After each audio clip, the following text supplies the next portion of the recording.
Hello everybody, welcome back to another episode of The Side Project. In this one, 5 grisly tales of survival cannibalism, and I do wonder, what is this channel even about anymore?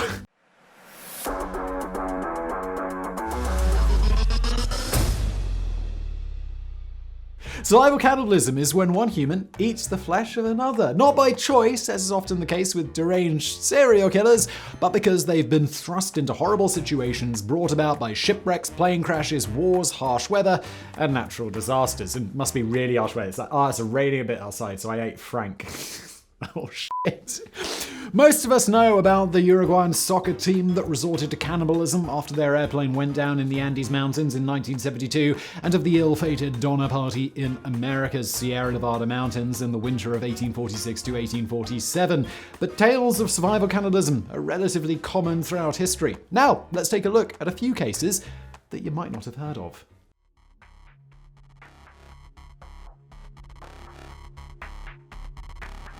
In mid-May of 1884, 4 men set sail from Southampton, England to deliver the small yacht Mignonette to its new owner in Australia. Except for 17-year-old cabin boy Richard Parker, all were experienced seamen, though in their worst nightmares, none could have imagined the horrors that awaited them in the open ocean. Just 31, Tom Dudley was a proven captain, and along with underlings Ned Brooks and Edwin Stevens, things went well early on until the boat was swamped by a massive wave somewhere between Madeira and Cape Town. The crew escaped in a dinghy into the South Atlantic, but they were hundreds of miles from land with no drinking water and just a few tins of turnips for sustenance, which they rationed strictly and supplemented with the meat of a passing sea turtle that they managed to snare. For water, they were limited to catching rain and drinking their own urine, but for young Parker, the thirst became so unbearable that he gulped seawater until his stomach was full before collapsing into the bottom of the boat. As his condition deteriorated, the others broached the topic commonly referred to as the custom of the sea, which meant drawing lots to decide who would be sacrificed so that the others could eat him and survive. Unlike his mates, Parker didn't have a wife and children, so instead of drawing lots, Stevens held him down while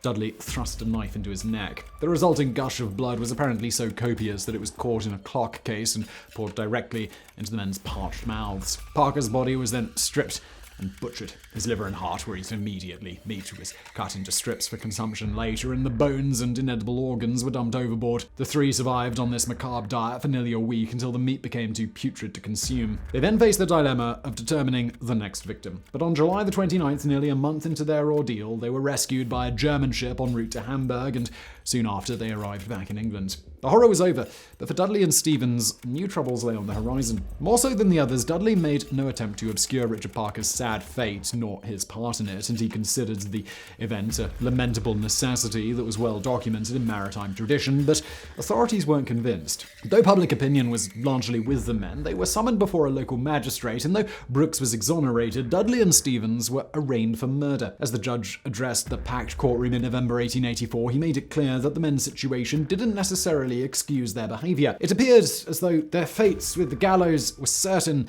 and a guilty verdict would mean certain execution. But the judge offered the jury a unique out by way of a special verdict by which 5 judges would pass sentence, then hopefully grant a quiet pardon. Though the conviction came quickly, the pardon was only granted after nearly a week of unbearable waiting, but in the end Dudley and Stevens were given prison terms of just 6 months.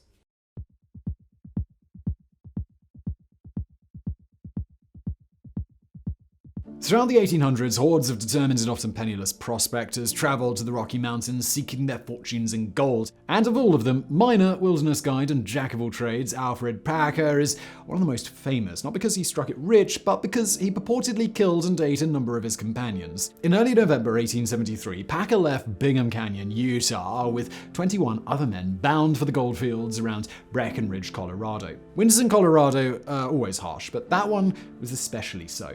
After 3 months of painstaking travel, the ragged, frostbitten, and starving party stumbled into the Ute camp of Chief Ore near what's now Montrose, Colorado. The Utes graciously provided the bedraggled men with food and shelter, and Chief Ore advised them to stay on until the weather broke, but with their strength growing, Packer and the 5 others continued on after just a short stay. 2 months later, Packer arrived at the Los Pinos Indian Agency looking relatively healthy and fit for a man who just trekked through some of the region's most arduous terrain in winter. When asked about his companions, Packer said that they'd been separated in a blizzard and that he'd survived the journey on a diet of rabbit and leaves. But suspicions grew when Packer was found to have in his possession money and personal items that belonged to the missing men, after which he conveniently changed his stories, stating that 4 of them had died from exposure and starvation and that he and the other survivor, Shannon Bell, had eaten them, after which Bell went insane. Packer said that he killed Bell in self-defense and then ate him too.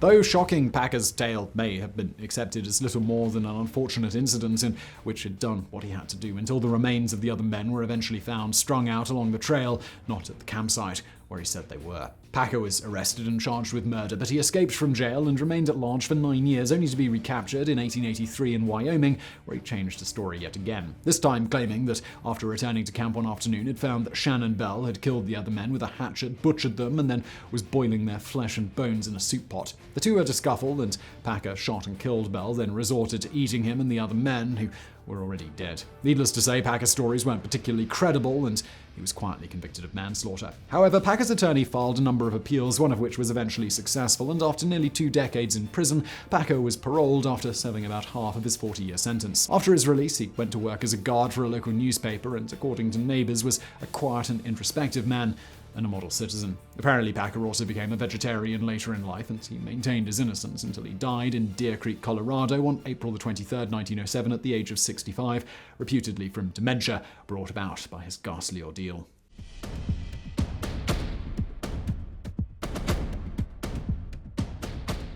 New research suggests that an unlucky expedition that became trapped in the ice in the winter of 1846 ended in gruesome incidences of survival cannibalism. The Franklin expedition got underway the year before on a mission to discover a sea route to the Orient via the Canadian Arctic. At least in theory, it wasn't a particularly risky endeavor by mid-19th century standards. Other similar expeditions had gone off without major hitches, and even back then, being an Arctic explorer in the Royal Navy wasn't very dangerous. In fact, the mortality rate was about 1%, or similar to what it was for traditional sailors. The expedition was led by Sir John Franklin, a seasoned captain and adventurer who had under his command 129 stalwart men and 2 sturdy and well-provisioned ships, the HMS Erebus and Terror. That year, the ice was low when they passed Baggin Bay near Greenland, looking for the elusive Northwest Passage. But when the ocean froze fast off King William Island, both ships became hopelessly trapped. And even worse, over the following 2 years, conditions failed to improve enough for the crews to free their vessels. The last radio communication came in April of 1848, stating that although 24 men had died, provisions were holding out. But instead of remaining in the relatively safe, if uncomfortable, confines of the ships, the crew set out on a 1,000-mile trek through one of the Canadian Arctic's most expansive and inhospitable tracts, one that even the native Inuits avoided. They disappeared, and their fates were unknown for years, until nearly a decade later, when tales of cannibalism and gruesome discoveries began surfacing from local Inuit who described stumbling onto piles of human bones. The Franklin expedition is still studied by historians and archaeologists today, and as more of the crew's remains are discovered, they often contain telltale evidence of cannibalism, like marks on bones made by metal and stone tools, and even teeth. Recent studies by anthropologists have looked at nearly 36 bones, nearly all of which showed signs of cutting, scraping, and pot polishing, which happens when the ends of bones rub against the insides of pots, causing them to become smooth and polished. This phenomenon is thought to occur in the later stages of cannibalism, when starving souls seek to extract every ounce of nourishment that they can from sinew, cartilage, and marrow. It's likely that the crews would have eventually have been rescued had they stayed put, but they may have suffered from scurvy or lead poisoning from the canned goods on board. Seeing their shipmates dying from these ailments may have led the others to conclude that their best bet was taking to the icy wasteland, a decision which ultimately led to all of their deaths, which, regardless of whether they were murdered or only eaten after dying naturally, must have been unthinkable.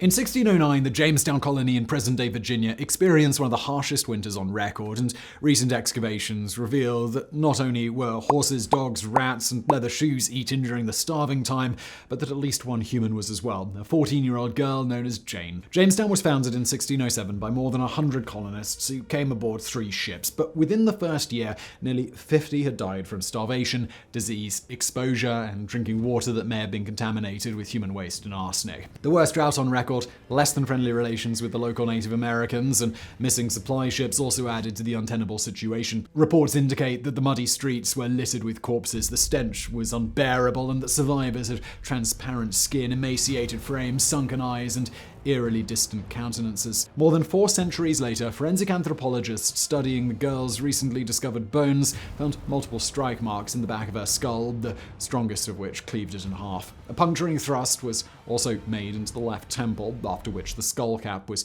pried off to remove the brain. Much is still unknown about the Grizzly event, but scientists are quick to point out that it doesn't prove that murder was committed. However, there is little doubt that the intent was to remove tissue for consumption, and that the person or persons doing the butchering were inexperienced, as evidenced by signs of tentativeness and hesitancy in the cuts themselves. Since they decompose more rapidly than meat, it's likely that the girl's brain was eaten first, followed by her tongue, arms, and legs, which were removed over multiple days, probably by different people. Whatever the case, their findings are the first irrefutable proof of cannibalism at Jamestown, the oldest permanent English colony in the New World. Researchers also noted that instead of receiving a proper burial or reburial, the poor girl's remains were casually discarded into a common trash pit with other refuse and animal bones. This is almost certainly due to the extreme conditions and near-death states of those who are still alive, and that in such times things we now consider common decency tend to fall by the wayside, and that even murdering a loved one for sustenance isn't out of the question in the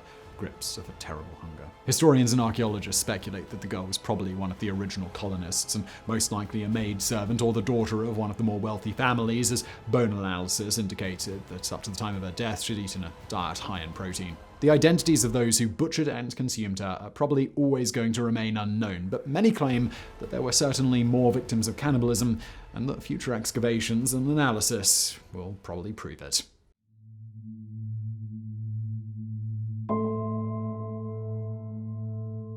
For nearly 900 days during World War II, the Nazi blockade of Stalingrad resulted in approximately 2 million deaths, making it the longest and deadliest siege in recent history. When dozens of German divisions encircled the city in early September of 1941, residents found themselves cut off from the outside world as winter set in, food ran out, and temperatures plummeted to 40 degrees below and beyond. During the first assaults, the city's food stores were destroyed, while supply truck convoys across frozen Lake Ladoga were bombed mercilessly. Nazi military brass weren't sure how long the city could hold out, but evidence suggests that starving the Russians into submission had been a central part of the plan all along, largely because it was a relatively cheap alternative to door-to-door city fighting, which eats men and machines in droves. At the time, the city was woefully unprepared, with a food supply that was estimated to be enough for just a few months. However, just weeks later, rations were reduced to just 250 grams for soldiers and essential workers, while average civilians were expected to live on just 150. To stretch their meager bread, citizens added sawdust to fill their stomachs before turning on pets, leather shoes and belts, weeds, and eventually the corpses of the newly deceased. Diaries discovered decades after the war describe how residents were reduced to little more than skin and bone, and how men and women became nearly indistinguishable from one another. One teenage girl wrote that she was becoming an animal, and that there was no worse feeling than the constant gnaw of hunger, and it wasn't long before frozen, emaciated bodies became everyday sights on the city's rubble and filth-strewn streets. Though it's believed that most instances of cannibalism were perpetrated against the already dead, there were reports of mothers killing their infants for foods, and at least one plumber who murdered, butchered, and cooked his wife to feed his children. In fact, cannibalism became so prevalent that special police task forces were set up to combat it, and they purportedly arrested more than 1,000 people, some of whom were tried and executed after the siege. Even more common were murders committed in order to get the victim's ration card and pretending that deceased family members were still among the living to keep their rations coming. Those in charge of doling out food often hoarded what they could for themselves and blackmailed the less fortunate for contraband items, valuables, and sexual favors. When it was all said and done, when the Russians finally retook the city and the first food train arrived 872 days after the siege began, it's estimated that only 700,000 residents were left alive, some of whom had resorted to survival cannibalism to see themselves and their families through the darkest of times. So I hope you found that video interesting, if incredibly dark and disturbing. If you'd like more content that is generally less horrifically dark than this, please do make sure you are subscribed, and thank you for watching.